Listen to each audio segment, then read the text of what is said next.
Assalamualaikum warahmatullahi wabarakatuh.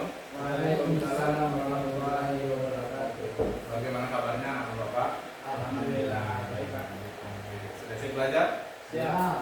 Nah, ini kita akan belajar atau masuk materi pembelajaran tapi sebelum belajar bapak mau cek dulu hari ini tidak hadir. Hadir semua. Alhamdulillah. Berarti dalam kondisi sehat semua ya. Alhamdulillah. Anak-anak, kemarin kita sudah belajar mengenai perkenalan tentang apa itu coding dan kenalan. Nah, pada hari ini kita akan masuk ke etika dan prinsip kecerdasan artifisial. Kita akan memahami dan mempelajari nantinya terkait dengan materi ini. Selanjutnya, anak-anak bapak, adapun hari ini apa yang akan kita capai dari pembelajaran kita adalah yang pertama, anak bapak bisa mengenali risiko AI dalam kehidupan sehari-hari kita. Yang kedua, nanti kita harus mencapai atau sampai pada memahami isu etika terkait penggunaan dari AI. Selanjutnya yang ketiga nanti mengusulkan mencari solusi agar AI yang digunakan dapat kita pertanggungjawabkan. Dan selanjutnya kita harus kaitkan dengan profil lulusan 8 dimensi. Hari ini bapak pengen anak-anak bapak itu bisa berpikir dan bernalar secara kritis. Berikutnya memiliki kewarganegaraan, kalian bisa berkomunikasi, nanti kita akan diskusi. Terus tentunya kita harus dibatasi dengan keimanan. Ini sangat penting bapak rasa anak-anak, karena AI nanti itu perkembangannya sangat luar biasa. Jadi sebagai pembatas kita harus punya iman. Bisa dipahami anak-anak? Ya, luar biasa. Anak-anak bapak, pernahkah kalian melihat video atau gambar yang aneh di AI? Pernah Pak? Apa? Gambar ular besar di sungai. Luar biasa. Saya pernah melihat gambar aneh di AI? Apa itu? Yang sering muncul itu untung sahur terbang. Fenomena yang sangat banyak terjadi pada saat ini, banyak sekali gambar-gambar yang aneh muncul. Itu apakah benar atau tidak menurut anak-anak? Jadi Pak. Hah? Jadi kayak Pak. Jadi tidak yakin ada ular di sungai? Ada tapi ularnya seperti melayang. Jadi perasaan dia yang ketika melihat itu apa langsung percaya atau amati dulu atau bagaimana? Kalau dilihat sekilas, dia pertama nih ada percaya, tapi setelah diceritakan ke teman dilihat lagi, ternyata itu bukan asli. Desa bagaimana kemarin pas melihat ada tumpeng sahur melayang? Itu saya bingung karena saya baru tahu apa itu sahur. Pas lihat sedang viral itu Pak. Jadi seolah ya saya percaya gitu Pak. Ternyata dicek lagi ditanya sama teman, ternyata itu kebanyakan buatan AI Pak. Sangat luar biasa anak bapak yakin anak-anak bapak saat ini anak yang sangat teliti tentunya melihat bagaimana perkembangan dunia pada saat ini. Nah, bagaimana nanti jika orang lain atau orang yang lebih tua, orang yang sudah hidup di beberapa tahun terakhir, lebih tua dari kita, pasti kadang-kadang itu mereka mempercayai dan terkadang menjadi sebuah mitos bagi orang tua yang kalian gen apa sekarang? Yang apa Pak? Gen apa? Kan ada gen X, gen Y, mereka tidak hidup pada zaman yang kalian pada saat ini. Kita lanjutkan ya. Apa itu etika AI? Aturan moral dan tanggung jawab dalam penggunaan AI. Nilai utama, transparansi, keadilan, tanggung jawab, privasi. Tanpa etika AI bisa merugikan manusia. Jadi ada sebuah aturan moral atau tanggung jawab kita dalam menggunakan AI. Seperti hal yang kalian sampaikan tadi, bahwasanya si pembuat gambar ular tadi, nah contohnya ular tadi ya, jika orang yang memahami gambar tersebut tidak tidak menguasai atau tidak mengetahui AI, mungkin mereka langsung percaya, oh ada ular gitu. Nah dampaknya akan banyak nanti. itu Bapak pernah terjadi di ketika Bapak mancing. Alami Pak. Ini pernah alami. Jadi ketika Bapak mau mancing hari itu, ada ketika mau mancing kan ngumpul dulu di pos ronda sama teman-teman Bapak. Jadi ada salah satu orang mengatakan, wih ada buaya di sana, di salah satu sungai di daerah saya. Nah, setelah kita telusuri ternyata ada anak-anak muda yang sangat berbakat, mereka menguasai ilmu AI mungkin. Nah, kan dampaknya jadi tidak baik. Mana tahu jika ada keluarga yang memang mereka mencari kebutuhan makanannya dengan mencari ikan, kan sulit mencari makanan pada hari itu. Ketika mereka langsung termakan isu tersebut. Berikutnya ada tanggung jawab juga dengan privasi. Kira-kira menurut anak-anak Bapak, Bapak yakin apa ini sudah sering dan mengetahui AI ini sangat luas sekali. Kira-kira ada tidak tanggung jawab dan privasi yang dilanggar dengan kemampuan AI pada saat ini?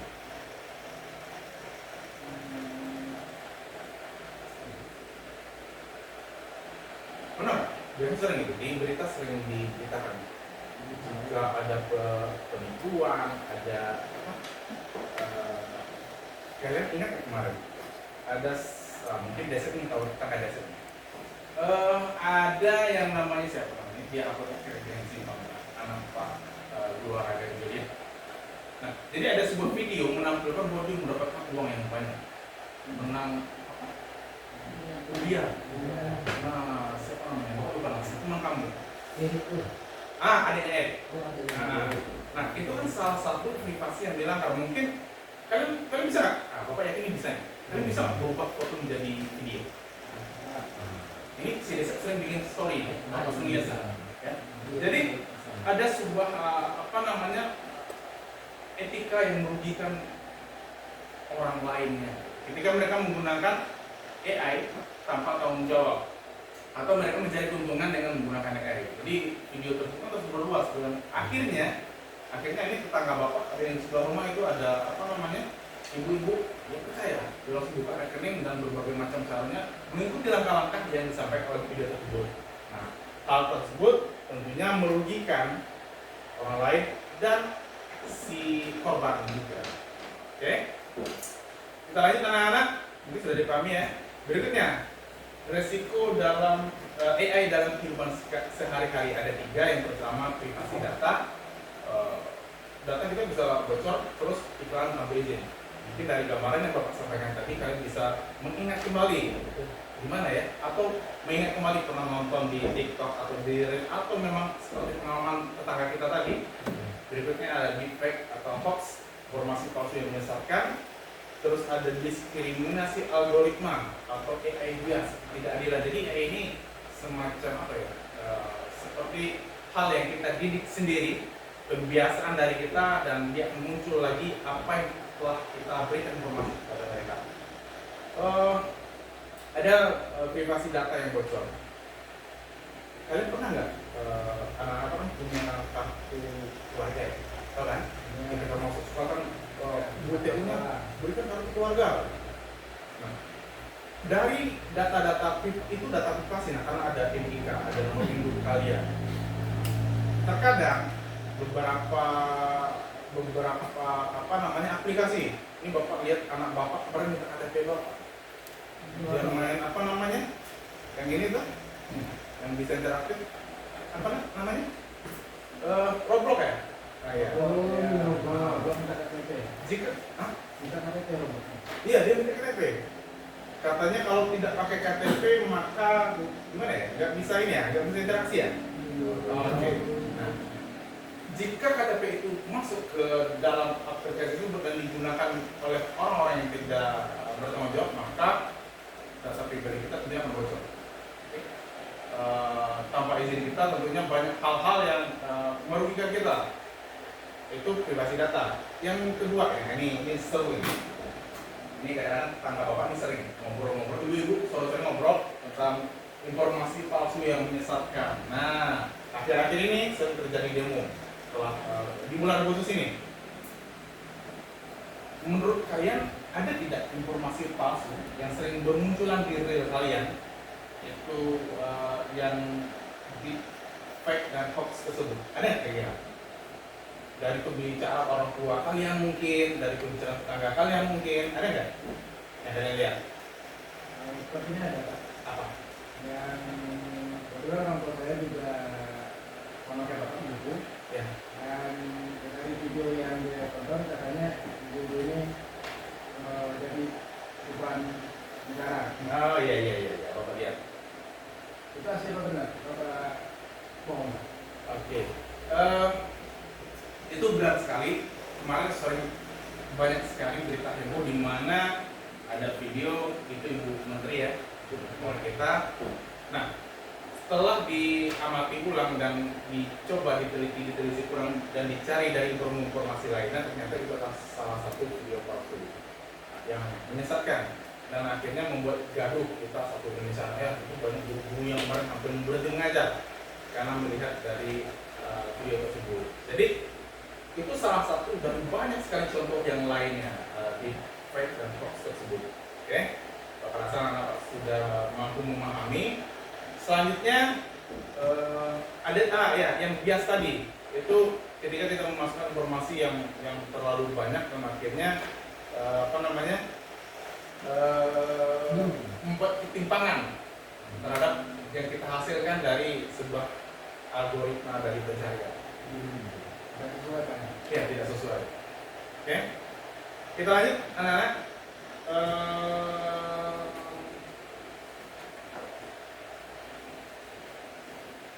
Oke, Bapak akan berikan kalian sebuah tugas.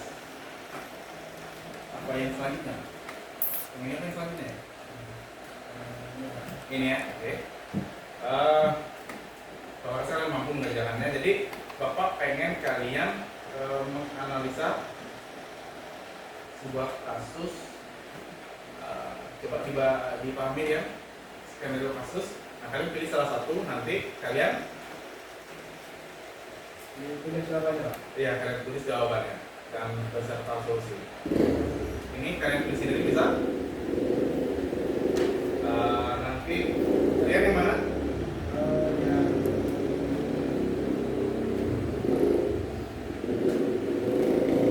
diskriminasi yang berbeda. Oke, lihat yang diskriminasi. Dasar yang mana? Yang dua ada Pak. Yang dua. Oke. Bapak berikan kalian waktu, kalian kerjakan. Setelah ini kita presentasikan. Bisa?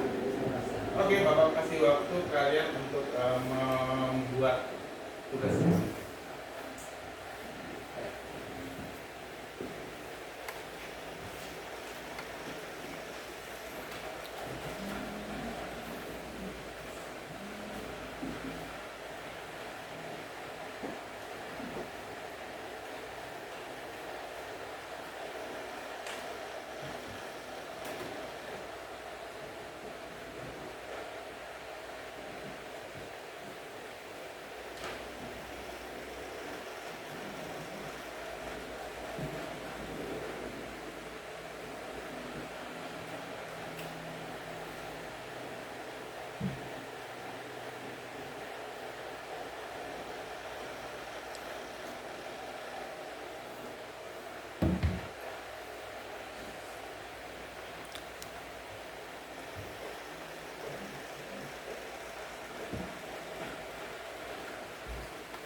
Nanti dari kasus ini kalian coba analisa bagaimana jika ini terjadi di Indonesia, di negara kita atau di lingkungan kalian.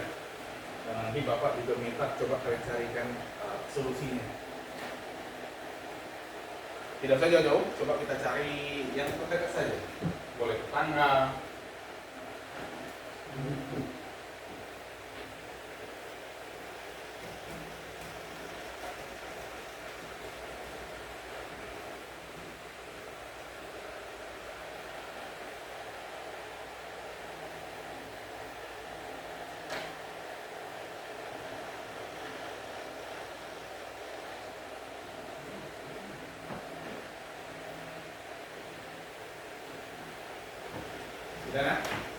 Masih?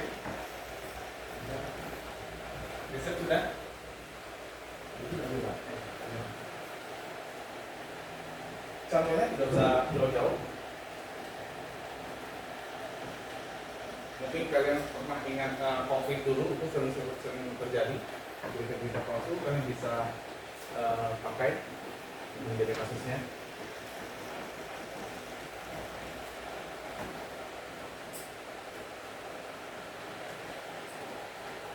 Sudah kan? Merasa sudah ya?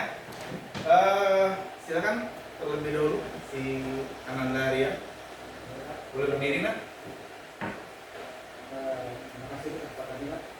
Di sini saya mengambil topik diskriminasi algoritma. Di sini saya akan sampaikan sedikit tentang bahwa tetangga saya pernah mengalami dia mau daftar entah bank atau apa itu, ternyata ketika daftar dia selalu ditolak ketika melakukan apa namanya itu suaminya. Ya, dari jenisnya laki-laki atau perempuan. Nah, yang tetangganya perempuan, jadi dia nggak bisa daftar terus ternyata ditanya ke kantornya lagi tempat daftar. Nah, ternyata kata orang pihak kantornya terjadi kesalahan sistem. Nah, mungkin ini menurut saya kalau yang menurut kemenangan saya sendiri ini masuk ke kasus atau contoh ke diskriminasi algoritma. Mungkin untuk solusinya mungkin dari pihak apa namanya yang perusahaannya atau usaha itu memberikan contoh datanya yang lebih lengkap. Itu gitu kan? Jadi kekurangan data dan kemungkinan beberapa data itu menjadi bias. Iya. Oke ya. Oke, luar biasa. Silakan, Desert, anak Desert. Baik, Pak. Terima kasih Pak. Ini saya mengambil yang informasi palsu dari Pak. Iya. Baik. Nah, ini tokoh Indonesia Pak. Ini yang baru-baru viral nih Pak. Ya. Yang sering lewat di reel saya, yang saya lihat Bapak dikatakannya yang lupa negara ya, Pak. Oh, Iya, itu Ibu Menteri Pak, padahal Menteri Keuangan. Ya, bahkan di tempat kawan-kawan juga shock ya Pak. Dia bilang padahal guru kita itu luar biasa kadarnya, semangat dikatakan beban negara. Jadi ya kami dengan kawan-kawan itu tidak terima Pak. Ternyata iya hampir mau demo kami Pak, tapi udah diwakilin sama kawan-kawan yang lain di situ Pak, yang di Jakarta gitu. Ternyata Pak ditelusuri dapat pemahaman lihat di internet, kemudian muncul lagi ada reel lain, ternyata itu Pak ternyata hoax. Sebenarnya kami sudah kecewa sebenarnya Pak, ternyata itu hanya iya kecanggihan AI, ternyata dibuat AI ternyata itu langsung diverifikasi oleh Ibu Menteri itu langsung Pak, ternyata itu dibuat AI, ternyata cek lagi ternyata benar Pak. Jadi kami termakan hoax sebenarnya Pak, akhirnya karena ada klarifikasi kami cek lagi, akhirnya baru mengerti ternyata perlu mencari sumber itu kuncinya, mencari sumber terpercaya dulu dengan langsung makan hoax. jadi solusinya kita Ya, cari dari yang sumber lain. benar lupa. Kalau udah tahu sumbernya ternyata dia benar apa tidak. Gitu. Luar biasa anak-anak bapak, analisanya sangat baik. Berarti kalian sering menonton ya? Berita. Nah, dari apa yang kalian tonton tersebut tentunya jangan hanya mengambil satu informasi saja, coba cari-cari sumber yang lainnya. Selanjutnya anak-anak bapak, kesimpulan yang kita ambil dari diskusi kalian tadi yang pertama itu tentunya jangan terlalu mudah membagikan data ke orang lain, siapapun itu. Verifikasi dulu gunanya untuk apa, ya, penggunaannya. Berikutnya terkait dengan deepfake tadi, itu luar biasa anak bapak memverifikasi berita tersebut lebih dari satu sumber. Yang terakhir tadi diskriminasi, audit algoritma agar adil. Jadi seperti pihak bank tentunya harus memberikan audit terhadap aplikasi mereka agar nantinya tidak terjadi bias data. Oke, terakhir Bapak pengen pembelajaran kita semakin membaik dari waktu ke waktu. Bapak, oke. Bagaimana perasaan kalian belajar hari ini? Coba Desep, bagaimana pelajaran hari ini? Gimana? Luar biasa Pak. Lalu kemudian hari ini saya lebih mengetahui Pak tentang bagaimana kita atau dampaknya dari AI tersebut Pak. Kemudian, ya, kedepannya harapannya bagaimana dia? Harapannya mungkin untuk saya pribadi bisa menggunakan AI dengan lebih baik lagi. Contohnya mungkin ketika bikin PR memang harus pakai AI, tapi mungkin akan pelajari ulang lagi hasil dari AI. Luar biasa Bapak. Jadi untuk penutup, nah kata-kata penutup Bapak hari ini, kita bukan hanya pengguna AI, tapi kita juga penjaga nilai kemanusiaan. Nah, betul, saya ingat ya. Untuk materi minggu depan kita, nah minggu depan ini asik kan? Kita akan membuat sebuah game. Seru Pak. Flappy Bird tahu? Pernah Pak? Pernah. Nanti kita akan buat yang versi lainnya. Oh. Oke? Bapak rasa materi kita cukup. Sebelum kita pulang, silakan cukup dengan doa dulu. Berdua. Sebelum pulang, marilah kita doa dulu, doa mulai. Doa selesai. Oke, silakan bersiap materi berikutnya. Assalamualaikum warahmatullahi wabarakatuh. Waalaikumsalam.